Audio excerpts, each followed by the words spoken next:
Welcome everybody to Been There, Watch That. I'm here with Mr. Dave and Mr. Joe, and I am Justin.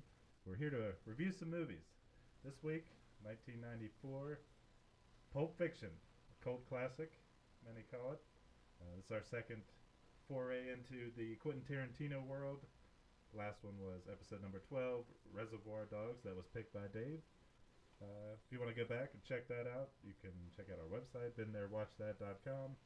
Reach out on social media, BTWT Pod. And we are on episode 53, Wow. Pulp Fiction. 53. And this is a fan pick, so excited about we that. spun the magical wheel and of random number pickers on this big list of stuff that's been submitted by listeners, and Pulp Fiction is on there. Nice. Settled on that one. Well, I know I've seen this. It's 1994, so I don't know. One of you two hadn't. Me. Joe had not. Yeah. So yeah, you're welcome, Joe. Yeah. Wow. I feel like Pulp Fiction's almost a slap to the face, which is startling, but then it's kind of like intriguing. But anyway, Yeah. either of you want to do a little background? So you got some. Joe, Yeah. what you got? What you got, Joe? Come All on, right. Joe. Vincent Vega and Jules Winfield are hitmen for a pageant for philosophical discussions. In this ultra-hip, multi-strand crime movie, their storyline is interwoven with those of their boss, gangster Marcellus Wallace, his actress wife Mia, struggling boxer Butch Coolidge, master fixer Winston Wolfe, and a nervous pair of armed robbers Pumpkin and Honey Bunny.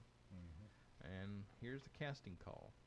John Travolta plays Vincent Vega. He's known for Saturday Night Fever, Grease, and Get Shorty. Uma Uma. Yeah. okay. Uma Thurman plays Mia Wallace. She's known for Batman and Robin and the Kill Bill movies. Samuel L. Jackson plays Jules Winfield.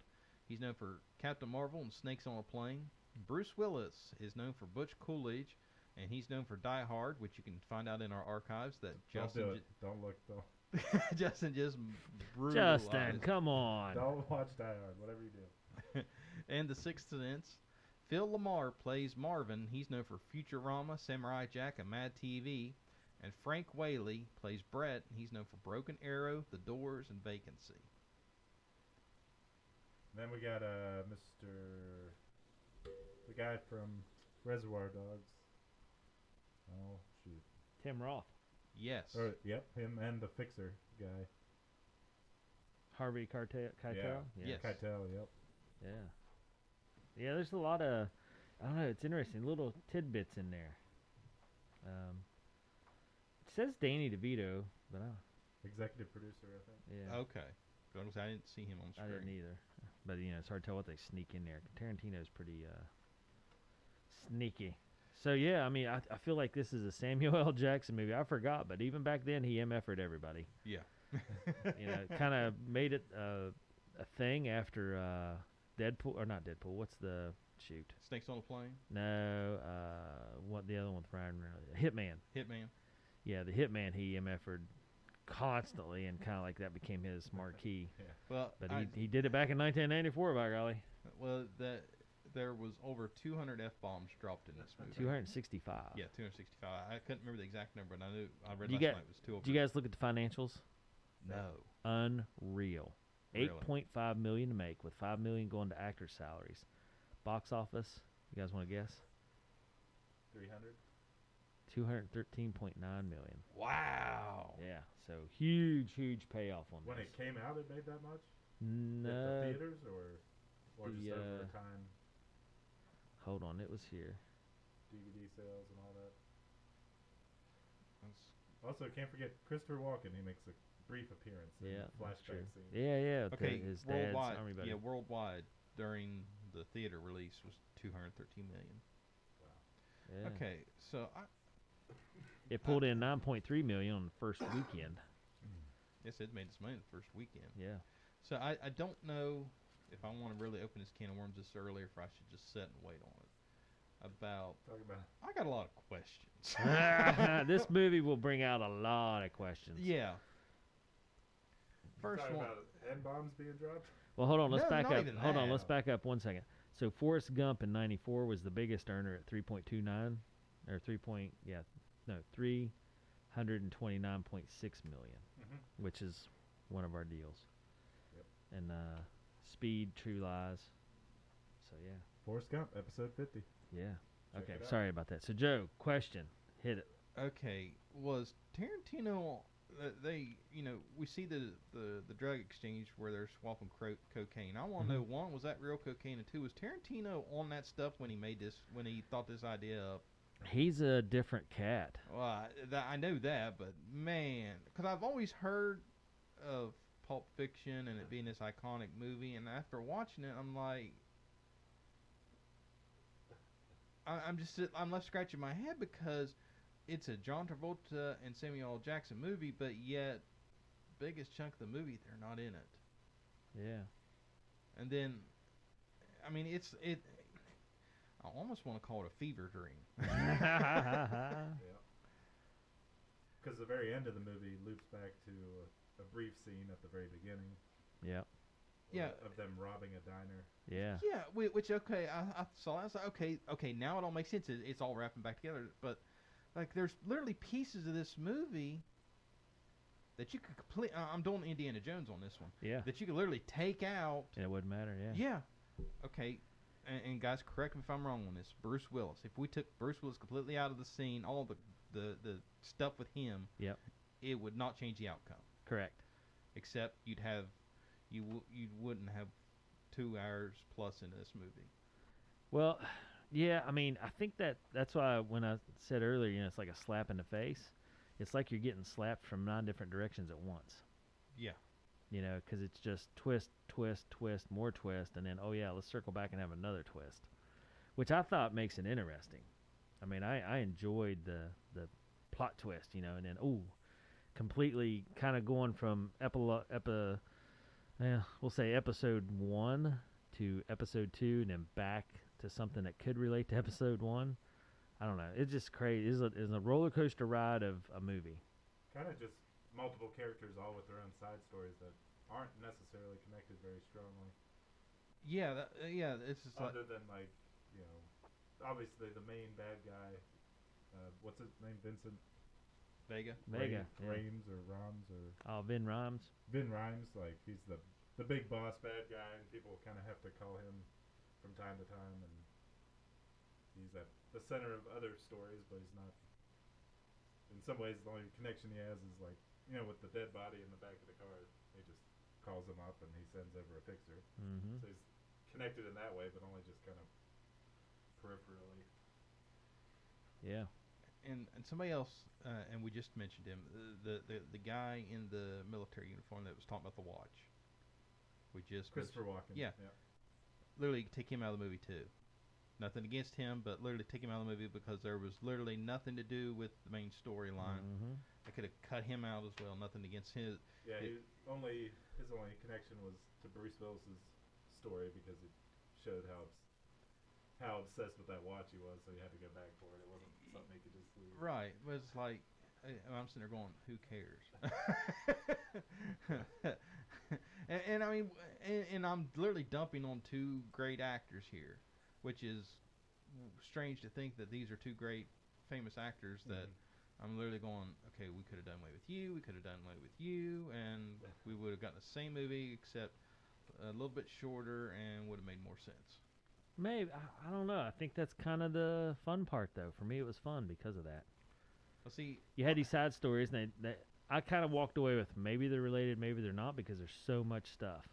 Like even when they pull up to the stoplight, and he sees him going across the street, and he's like, wait a minute. So it kind of ties everybody back together. Almost, but not quite. See, I struggle with it because I have very short attention span. Yeah. So the whole time all this is going on, I'm sitting there going, okay, did I miss something? Like, did my mind wander and I missed something? Or so I find myself being more confused and missing possible actual real information on wondering if I actually missed something beforehand. Yeah, Uma Thurman ODing and getting stabbed with a huge needle full of adrenaline. In some ways, it just kind of ends, and it's like, okay, they had a wild night, and that's the end of it. Yeah. Doesn't really connect to any part of the Well, story. there's all kinds of little things like Vincent Vega. Every time he goes to the bathroom, something bad happens. He went to the bathroom, Uma Thurman overdosed. Yeah. Went to the bathroom, the diner Got gets shot. robbed. Went to the bathroom, Butch gets a drop on him. Yeah. Yeah. Bathroom breaks are bad news for that cat. Yeah, I so- didn't think of that. Yeah, so he gets shot in the bathroom, but yet it's like, and that's it. Mhm. I almost compared it to The Room. It's like there's just stuff thrown together. It's like, well, why'd you do that? Well, because we can.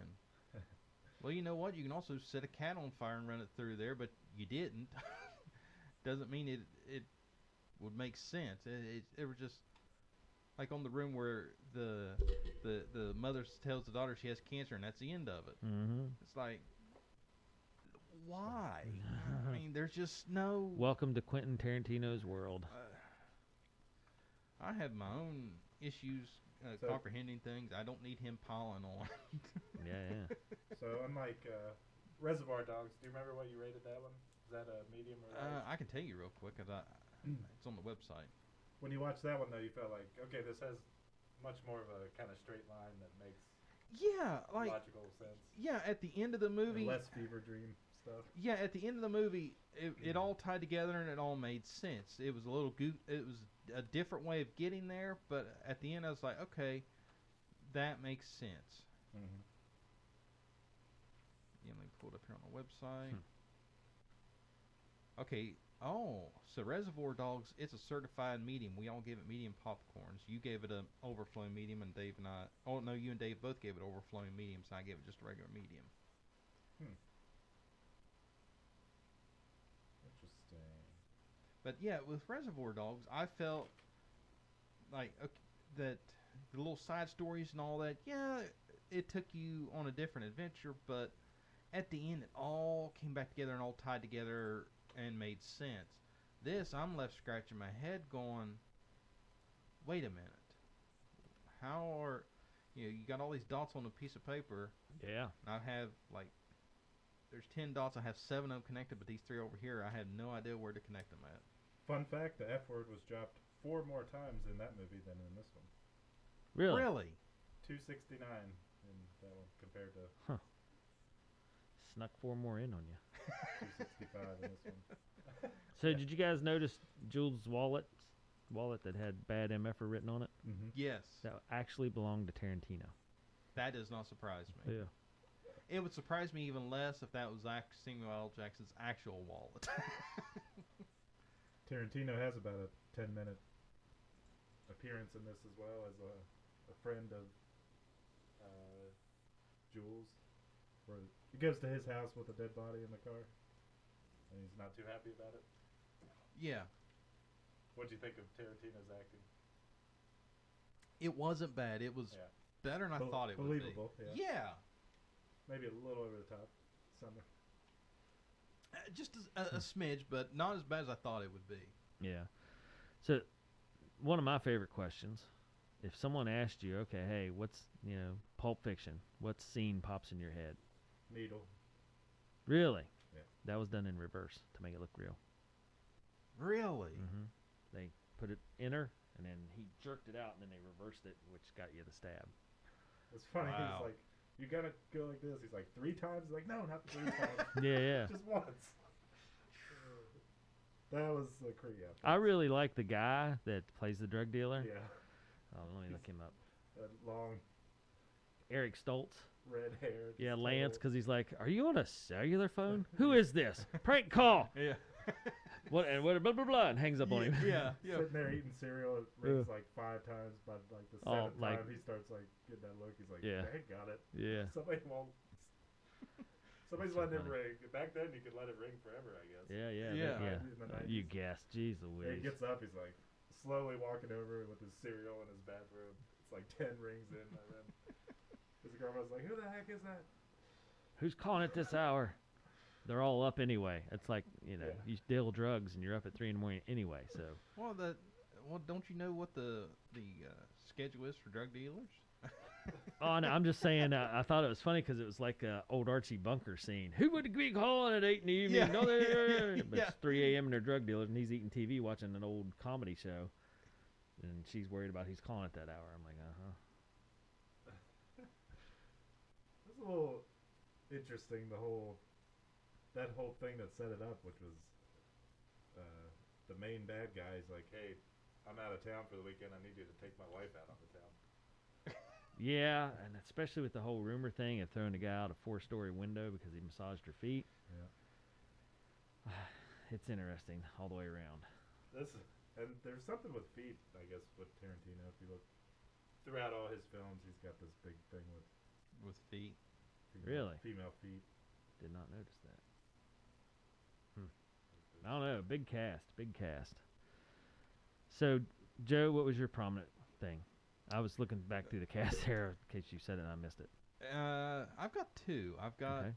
the apartment scene with John Travolta and Samuel L. Jackson. That's just iconic. Yeah. And the dancing scene with Travolta and Thurman. That's where he does 2 fingers across Yeah. his eyes. You know, the dancing. That's an iconic scene for sure for me. Yeah. And that song, they had really good songs. This had a great soundtrack. But Uma told, actually, she didn't like that song. When they was doing it, she's like, no, we need a different song. He said, trust me, it'll Yeah, work. That's the one. Yeah. I believe it. I felt like the soundtrack was on the spot, on the money. But again, that's one of those,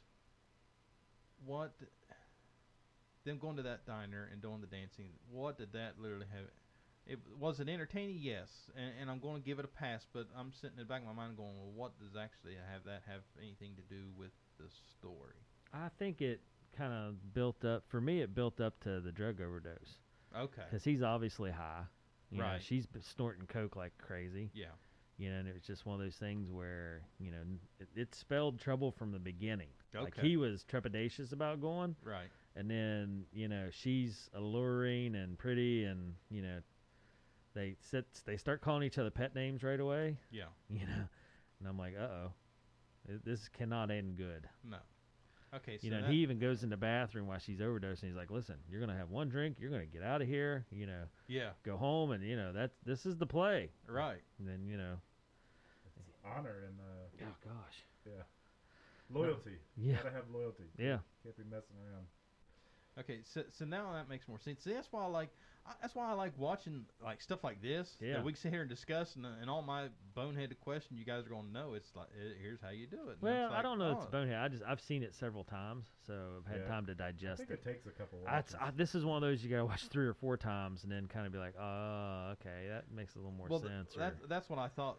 Because otherwise you're just getting slapped from 9 different directions. and Yeah. you can't recover. Yeah, because at one point I'm sitting there going, okay, if I was in a movie theater watching this, it's one of those. Am I confused as all get out? Most definitely. But it's one of those. I don't think I would walk out of the theater because I want to see how it all plays out, to see if it all ties together. And for the most part, it does. But there's still some strings. It's like, in my opinion, were not needed.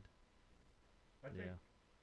the conversations between the two hitmen, Travolta and Jackson, are pretty entertaining. And, Yes. and carry the movie in a way that you wouldn't want to take that out, or else the movie would be.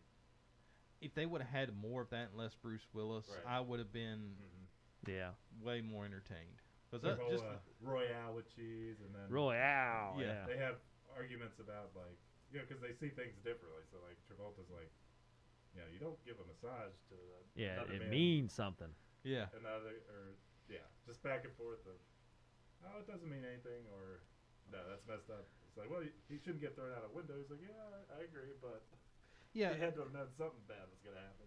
It was interesting. It was different. It wasn't a Yeah. bunch of one-liners, or it wasn't, arguing back and forth. It was just like, okay, this is interesting conversation. I'd like to sit and just watch this play Yeah. out. I mean, it was different enough that it was intriguing. Because they come up to the apartment door, and he's like, what time is it? And then it's like, okay, we got a couple minutes to kill, so they go over, and it pans over, and then they can continue the conversation a little bit longer. Yeah. Like that, just that little, that's a unique thing you don't see in movies, No. where you're expecting them about to go in, but then they go talk a little bit. Yeah, it's like, oh, we're early. It's almost like a meeting. It's like, we're early for our appointment, so let's just wait. We don't want to look too Yeah. early. Yeah. That was, to me something that was super unrealistic, but I guess I'll give it a pass. The fact that they could shoot like 20 shots in an apartment complex Yeah. And nobody even, Bat an eye. and just scream at the top of their lungs, like that's not gonna get the cops there in like 5 minutes. Okay, so when Samuel L. Jackson fired the first shot, did he actually hit the guy on the couch, or did he just shoot near the guy on the couch? I thought he hit him because the Yeah, I guy thought he didn't killed move. Yeah. Yeah, because I did. Well, I didn't know if like he hit him or if like the guy was just too scared to move at Yeah. that point. It looked kind of weird. It didn't. Yeah. It was a little vague what was going on there, but I mean, there was no doubt that they got the guy in the chair. I mean, that was. So yeah. did we ever find out what was in the briefcase? No, it's all speculation. Could be gold. Could be Marcellus' soul. It's kind of magical because they all stare at it. Yeah, and you can see this little green And they're transfixed by it. golden light Yeah. come out of it. And they're transfixed by it. So kind of crazy. Now, something like that, I found interesting. It's like that you leave that little question mark of there's something of value in the briefcase. Everybody wants to know what it is, but yet we as an audience never know. Yeah. Yeah, it's kind of crazy. Which, I mean, that starts the talking, starts the little Easter egg hunting for these movies. So Tarantino's a master at that, I think. Yes. The other debate the two were having was whether or not it was a miracle or not that they weren't killed by the guy that Oh, yeah, ran that out. burst out. Some guy that's probably never shot a gun is like ran out and fired like 5 or 6 shots at him and missed them. They're like looking behind him. There's bullet holes in the walls behind him. They're like, we should be dead. Yeah, there's a couple of those bullet holes. I'm calling bunk ones. Like Yeah. some of those I can Or see going directly between their behind heads, but yeah, the ones that are like in the midsection is like there's no possible way it would have curved around you, pal. Sorry. But Travolta's thing was, it happens. I mean, it's very odd, but it's not impossible. And Samuel L. Jackson has this come to Jesus moment kind of. Yeah, he's totally like, this is a changes it. calling card, man. It's a sign. It's like a sign. Huh. Yeah. Again, the banter back and forth between those two, phenomenal. If they would have had given us more of that and less of Bruce Willis and his shenanigans, I would have been on board for I that. think Jackson. There was somebody else that was being considered, and he kind of had to step up and. He had to go back for a Make second it- one. make Yeah. his case. Yeah. Second call. And they had, hold on, I saw that somewhere. I thought it was a white guy too, which totally changes it. Seems like For which one? that was going to be Jules. Oh, well, I've got the list here. So, if you got whenever you guys are ready for. Yeah. Would go you ahead. rather? Yeah. Well, I'm looking here to Okay. see who else was. Okay, so you want me to start with Jules? Mm-hmm. Okay, so for would you rather have Samuel L. Jackson or Lawrence Fishburne? I think Samuel L. Jackson. Justin? Yeah, he's got that weird kind of unhinged energy that works well in this movie, but not that Lawrence couldn't pull it off, maybe. But Here's an he's a interesting. bit more of a loose cannon, I think, which is what you want. I like Samuel L. Jackson's voice, and that whole, like the whole Ezekiel speech in the apartment and stuff. He just pulls that off. What about Eddie Murphy? No. Nope. No, Eddie Murphy's not a hitman guy. Okay, what about Charles S. Dutton? Don't know. I've had to Google it. He played in Rudy and Crocodile Dundee 2. Oh, no way. No way. Nope. And what about Michael Beach? No. He played in First Sunday, Third Watch, Deep Blue Sea 2, Ruby Bridges. Nah. Okay, and that's all I have for Jules. Now for Vincent Vega. Would you rather have John Travolta or James Gandolfini?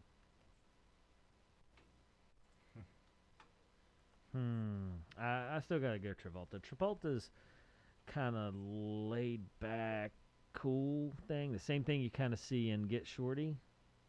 Yeah, but he also did The Sopranos, though. John Travolta did? No, James. Oh, yeah, but I mean, Travolta, I don't know. He just kind of got that look. Like the whole And I know you didn't like the Royale with cheese conversations, but I thought he Oh just. no, I love those. Oh, did you? Yeah. Okay. I kind of thought that Travolta pulled those off right with, again, just kind of a little bit menacing, but I don't know. I liked him in it. And when they go into the apartment, he just kind of hangs back, lets Yeah. Jackson do all the talking, and he's just kind of okay, what's that guy up to, lurking around in the corner? Yeah, he's moseys He's got that- around, yeah. rolls up his cigarettes, Yeah. does drugs. Nothing new to him. I was Right. a little surprised with that whole scene where he's like, "Can I shoot up here?" Yeah. The hitman that's like shooting up heroin. Yeah. Yeah, that was a little. Hmm. That came out of nowhere, kind of. I thought he was maybe just there to pick it up for his boss or something like that. What about Alec Baldwin? No way. That was quick. Dave? I agree with Justin. I mean, he kind of has the same look as Travolta, the dark hair, piercing gaze, but nah. What about Andy Garcia? No. No. What He about doesn't have that creep factor of being Yeah. able to. Yeah, he's a little bit too well put together, I think. Yeah, I agree. what about Michael Keaton? No, definitely not. Nah. He's a comedy guy. Dennis Quaid?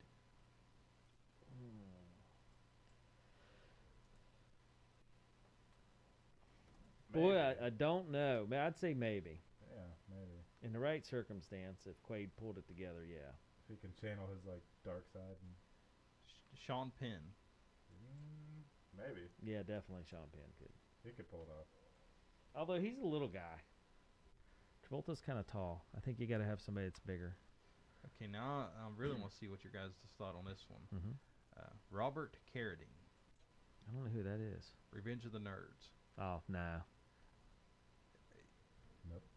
As soon as I seen it, I was like, why? Why? I mean, Yeah, no. I thought he did great work in Revenge of the Nerds, and I'm going, really? He was an option for John Travolta? Yeah. Okay, so moving on to Butch Coolidge, Mickey Rourke. Yeah. I think, like you said, that Yeah. character could come or go. So, as long as you had somebody that looked like a boxer, looked a little Mhm. tough in there. Yep. Mickey might work. Sylvester Stallone. Nah, too much. Too much. Matt Dillon. No, too nice. I know he Nicola- did the Born Ultimatums, but he has a That's- boyish face. You know what I mean? Right. That's Damon, though, right? Yeah, that's Matt Damon. Matt Dillon. Oh. Matt Dillon. Dillon is Oh, yeah, Matt Dillon. I gotcha. The Outsiders. Nah, still too much of a boyish yeah, doesn't quite pull off the boxer look, I don't think. And it's got to be a boxer that's willing to screw over a mob boss. Nicolas Cage. Nah, I'm sick of Nicolas Cage. Justin. His slow talk and just, nah. No. Okay. If anything, maybe he could pull off the other guy, Vincent, but probably not as well as Nah. Travolta. What about Johnny Depp? Nope. Too much Pirates of the Caribbean in him. And he's too little and skinny. Okay, so moving on to Mia Wallace. Jennifer Aniston. Nope. No way. Too pretty. I don't know. I think she could pull it off. Nah.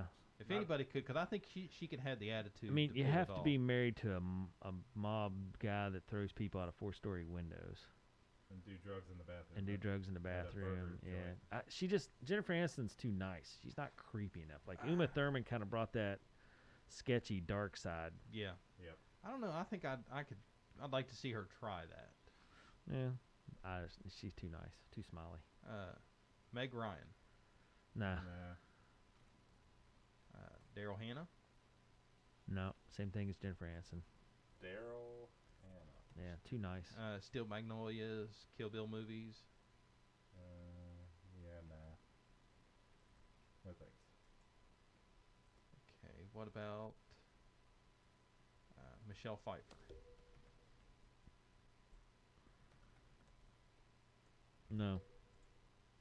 Now this one had opportunity to do it, but had to turn it down because of another project they was already working on, a famous project you guys know. Julia Louis-Dreyfus. No, gosh, no. She had to turn it down because of Seinfeld. Yeah. And she's goofy and quirky and little. No. No, that's craziness. I could see like Kim Basinger from 8 Mile, Okay. but that's about it.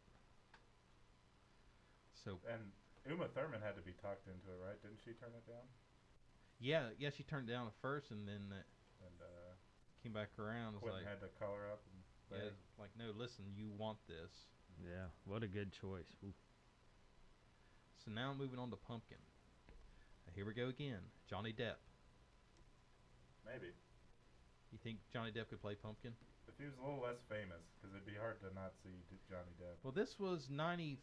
What'd you say? 94. 94. So this would have been before Pirates of the Caribbean. True. This would have been after Edward Scissorhands. So I really liked Tim Roth in it.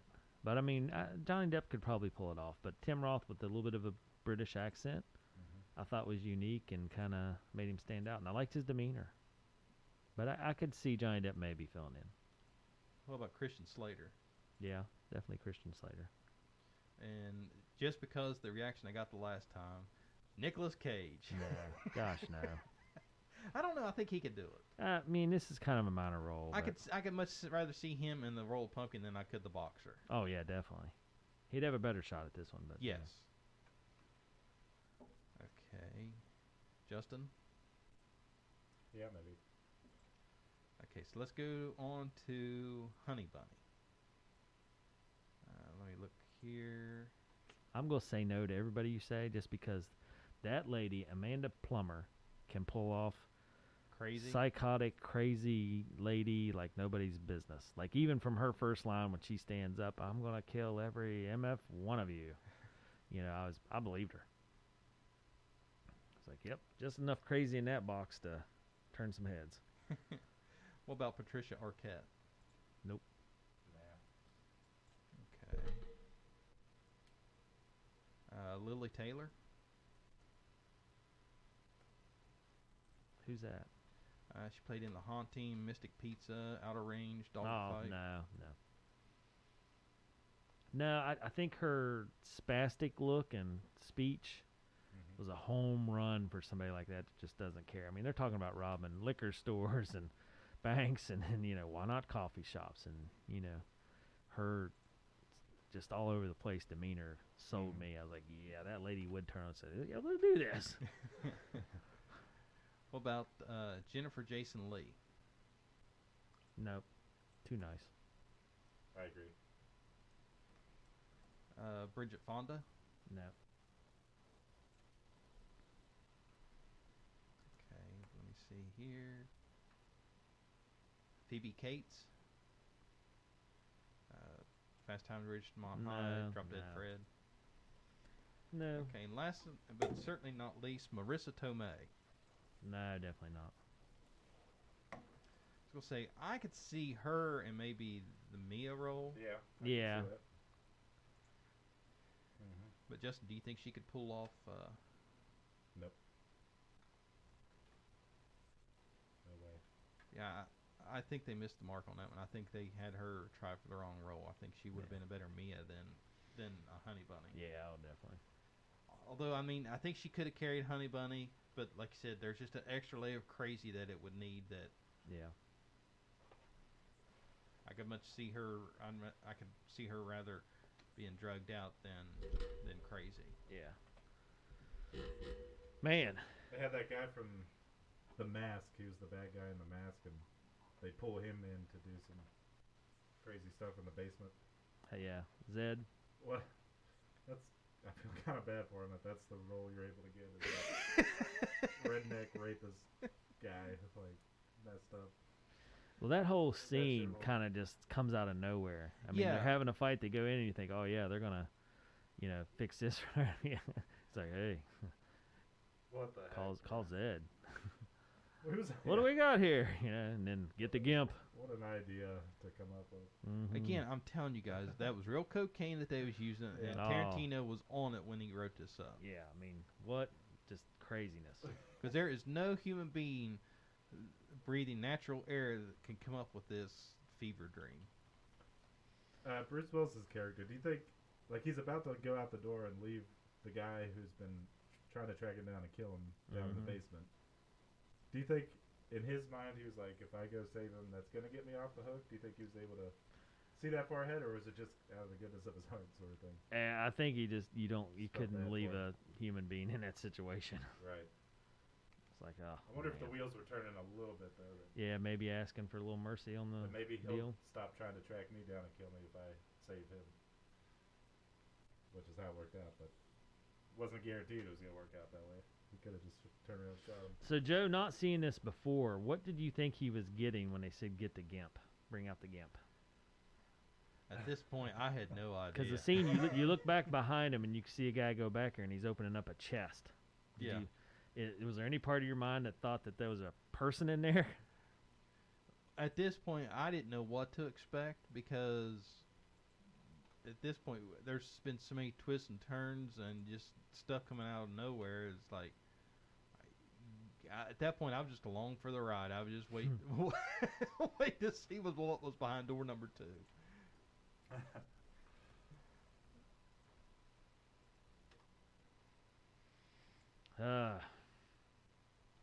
Yeah, I don't know. It's such a crazy deal. But, yeah.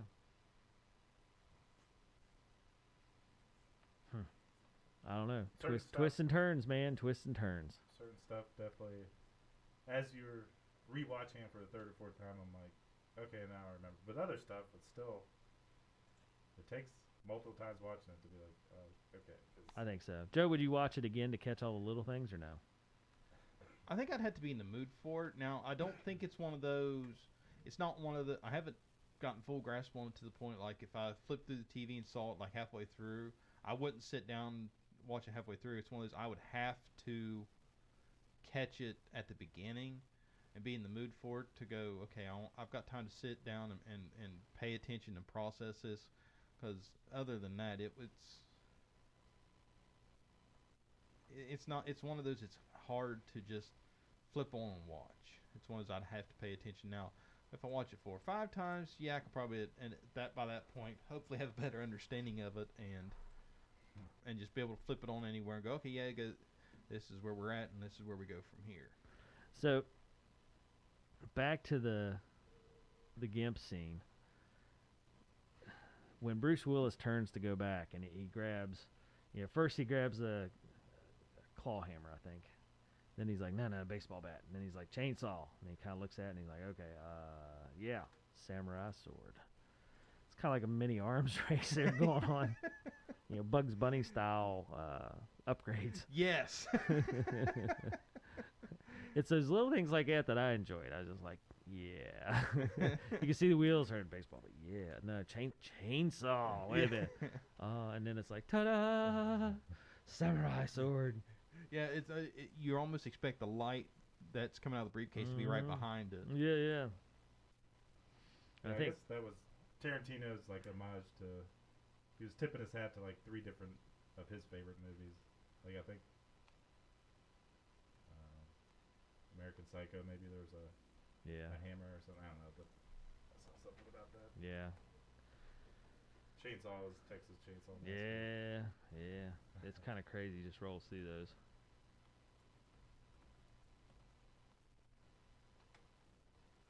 Yeah, it's funny to kind of refer to Russell's old room downstairs there. What the heck is that about?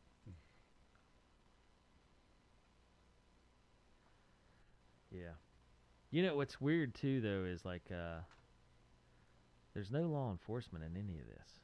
Like you don't ever see a policeman anywhere. Like you said, shots in an apartment, no police. Shots a on whole the street. Yeah, a whole scene street. shootout and just kind of crazy. Pedestrian gets like shot in the arm. Mm-hmm. Nobody shows up.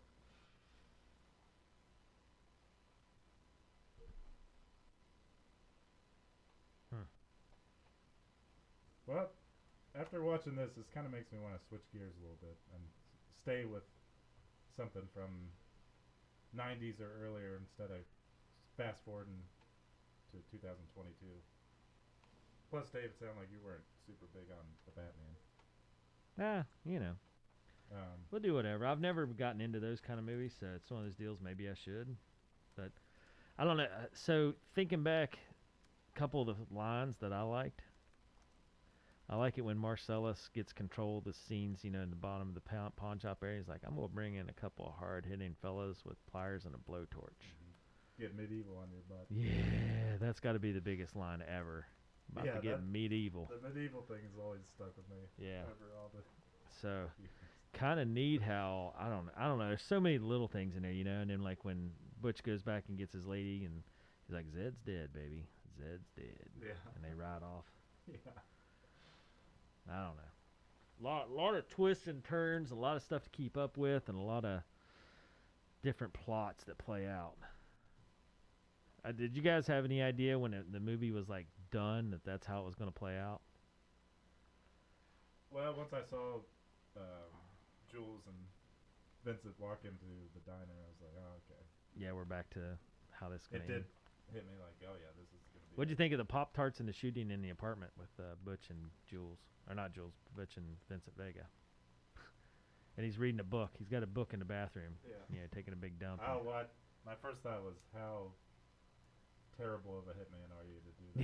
Yeah, just leave your gun laying on the counter and go to the bathroom read a book. Terrible. Yeah. And again, it goes back to he gets shot, but literally the next scene he's standing. Mm-hmm.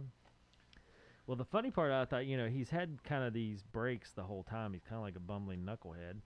He shoots the kid in the back of the car on accident. He's like, I don't know, it just went off, hit a bump, whatever, And he's shooting up heroin, like you said, Joe, in his drug dealer's apartment, and then takes the boss's wife out and breaks every rule he told himself not to break. So, yeah, he kind of walked into that. And the bad bathroom scenes for him all the way around. I did not catch that little tidbit, but yeah, you're absolutely right. It's kind of funny that every time he goes to the bathroom, something bad happens. Yeah. And at one point in his life, would he realize, like, is this a recurring thing, or is this just like happened circumstance like these recent times? Because at some point, like, if I would start seeing a pattern, every time I go to the bathroom, something bad happens. Like, forget it, I'll just use the restroom outside. Yeah. Adult diapers from now on. Yes, yes. Huh. Funny stuff. All right, you guys ready to rate this baby up? Hard to recommend this to anybody. You'd have to know that. Yeah, they have to be able to take 265 yeah. F-bombs. Yeah. And a lot of violence, a lot of blood, a lot of gore. Drug use. Yeah. I mean, it's an adult movie. Crazy. Is there, you guys ready to rate it up? Sure. Joe, you're the first time watcher, so you have to go. Oh, man. Wow. That's the rules. Here, So, I've been there, watch that. so here's where I'm Got basing them, there's the rules. Yeah.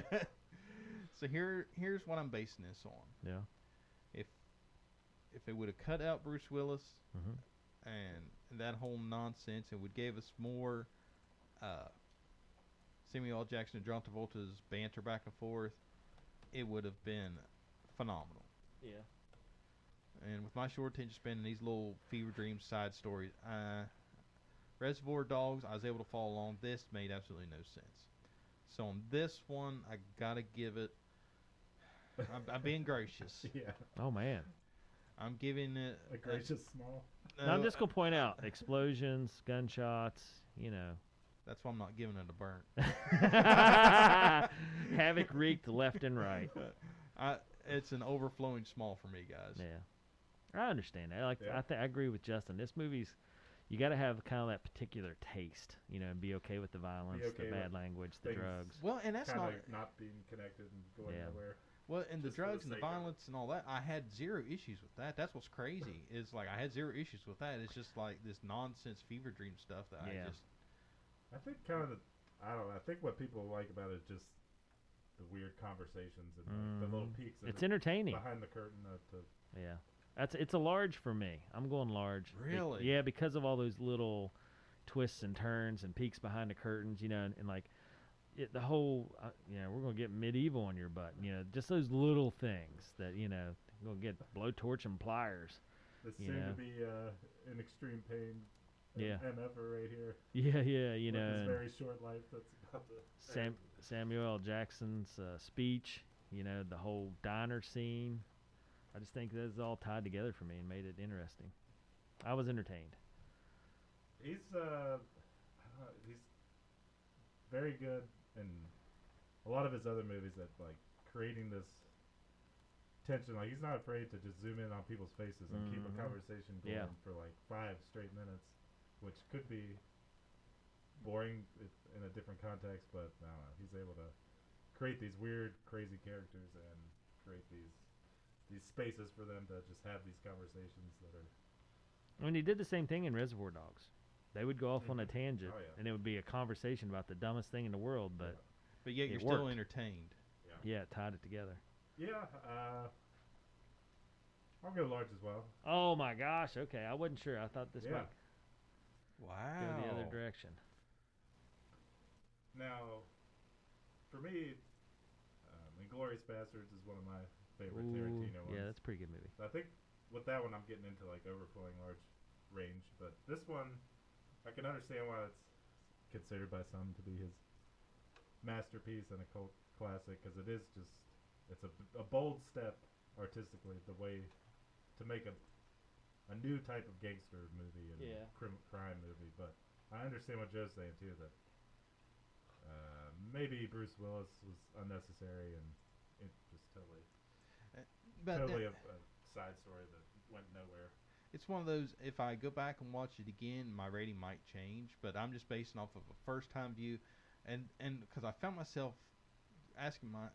posing this question to myself, I was like, okay, if I actually paid money for this and sit in a movie theater, would I walk out? And I'm going, no, because I really want to see the end, if it all See makes how sense it ties or not. together, Yeah, if it makes sense and how well it does. So, Inglourious Basterds, Justin, does it float more towards Reservoir Dogs or Pulp Fiction, or is it a complete cat of its own? Well, everything comes to a head at the end, even though there are side stories going on. Right. It's less jumping around. But is it more like it all makes sense like Reservoir Dogs, or more of a fever dream like Pulp Fiction, or is it just completely its own? Yeah, definitely not a fever dream. It's pretty linear for the most part. But, the characters all come together in some way, shape, or form later. Yeah. Okay. Good ratings. So, its next pick is Justin's pick. Justin. Yeah. So And you threw down the Batman, I've had a now change you- of heart. but now you're gonna change it. Yeah. Yep. Don't change it because of me. Just Well- because I'm not into it. Well, no, doesn't because mean it's I not. would do it just for spite. Well, I just mean it doesn't mean it's not good for me to Yeah. get outside my comfort zone. I had a friend that said it's good, but he's really into all those types of movies. Then I did a little looking around on IMDb, and some people were saying this is overrated as heck. I don't know why people are saying this is good. This stinks. And it's 3 hours, and I mean, part of it was just like, okay, this is streaming now on HBO, so that's an easy one to pick, and it could be interesting. But I think I've changed my tune a little bit, and I don't want to go brand new movie. I want to explore around in these older movies range. Here comes another The General. Here we go, The General 2, the Now- sequel. We've been kicking around The Godfather, and Yeah. that's one that I'm interested in. Don't mean to steal it from Dave, but That's okay. have you guys seen Rounders? Yes. No. That's a good Very one. good. I think that I don't know. I was thinking that the other day, just because it's such a good movie. And I thought pretty good chance Joe may have not have seen it. Very good. So what movie is it? Rounders. It has Matt Damon and Edward Norton. Edward Norton. Yeah, I think it's one of Edward Norton's bests. Okay, it looks like it's on HBO Max, so it might be Hulu. Really? completely within our realm. Yep. HBO Max, Hulu. Yep, right here. Well, Hulu you had to have a Oh, yeah. subscription. I so- got HBO Max through my Yeah. phone. So Justin, you have HBO Max as well, right? Yep. Okay. Okay, Let's so go that's with that. okay. Rounders. I Just- like it. I I haven't just seen that for a added while. it to my watch list. Haven't seen that for a while, but it's a good movie. Yeah, there's so many question marks when I did a little bit of digging on the Batman that a 3-hour stinker I just would be. I don't want to do that. I don't want to take that risk. I want to go with something I know is solid. So. Yeah, unfortunately, I've read mixed reviews on the Batman as well, and I love a good Batman movie. Like there are very few Batman movies I'll dump on, and I'm a little shy on watching this one because I've heard mixed reviews on it. Right. Yeah, people saying this is the emo Batman. Oh. Yeah. Because like the only Batman movies I had, now I never did watch The Dark Knight Rises, but I love The Dark Knight. Yep. Batman Begins I could have done without it, and Batman Returns. The only two I just watched Batman Returns for the first time a month or two ago. To say you wanted to watch Batman. Which one is that one? Who's Batman? That's Michael Keaton with Danny DeVito as Penguin. Michelle Pfeiffer as Catwoman. Huh. Interesting. Rounders. I'm excited. I like it. Yep. I'm glad to hear it is streaming. Yeah. That's the hard part. Some of these older movies are so hard to find. You know, I got a list of older movies I want to get in here, but can't do it. Joe, I really want Stroke Race for you, buddy. Burt Reynolds, NASCAR. I think you'll love it. I was gonna say that sounds right up my alley. I know. We might have to pay for that one. Yeah. Tell you what, if you can find it for next week, that'll be my pick. I'm looking right now and I'm not seeing it. But that doesn't mean by the time next week comes around that it won't become available somewhere else. Yeah. See what you can do, man. That'll be my pick if you can find it, and I really think you'll like it. Well, it has Gomer Pyle in it, so I mean, yeah, it's gotta be. That's what I mean. It's right up your alley. Burt Reynolds and Gomer Pyle in the same movie. Now, what could possibly go wrong? Nothing. It's got Too Tall Jones and a couple other famous characters. It's pretty good. Stroke Race. Yeah, I'm behind. I don't even Born have to Race. I don't even have my next pick up. Well, I mean, I got a list of them that I just can't find, you know, and that's driving me nuts. Well, I finally drained the pool on my What About Bob lineup. So okay, all right. Well, good show this week, gentlemen. Pulp Fiction from the fans' choice deal, and then Justin's laying down Rounders. Matt Damon, Edward Norton. Oh yeah, solid. Yep, I like it. I'm excited. And then Joe, you're gonna track down Stroke Race for me because I'm pulling Yes. that one just for you, buddy. Just for you. I will see what I can do. Okay. All right. Well, close us out. All right, so for all the news and reviews, check out our website, beentherewatchthat.com. Follow us on social media. We're on Facebook, YouTube, and Twitter at BTWTPod for all that. And be sure to subscribe to the podcast, Been There, Watch That. We're on all the major platforms, and every episode is hosted by Anchor.fm. Okay. So for Been There, Watch That, we have, as Justin says, been there, watch that. and we'll be back next week. So everybody join us for Rounders. All right, everybody have a great week. We'll be back.